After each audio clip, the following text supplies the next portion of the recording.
নেজাম ইসলামী এবং অন্যান্য দলের সম্মানিত মহাসচিব জনাব মোশাররফ ইজাহার ওনাকে বক্তব্য রাখার জন্য সময়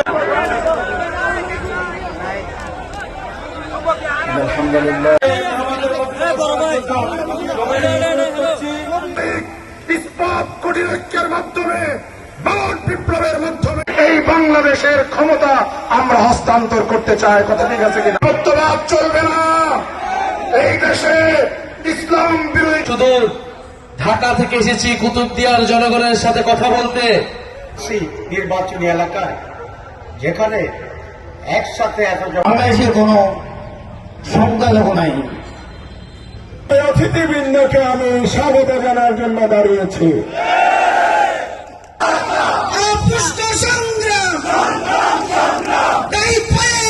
তাহের মঞ্চ উপবিষ্ট জুলাই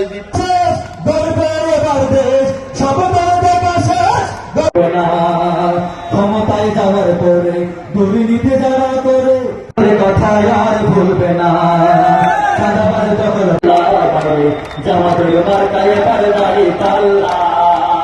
পাবে না হিন্দু মুসলমান থাকবে না। জয়ের মার্কায় এবার দাঁড়ি পাল্লা বাইরে জনতার মার্কায় এবার দাঁড়ি পাল্লা বাইরে জনতার মার্কায় এবার। আসসালামু আলাইকুম ওয়া রাহমাতুল্লাহি ওয়া বারাকাতুহু। কুতুবদিয়া মহেশখালীর মনোনীত প্রার্থী 1971 সাল থেকে আমরা এই বাংলা 71 সাল থেকে আমরা সংখ্যালঘু ছিলাম।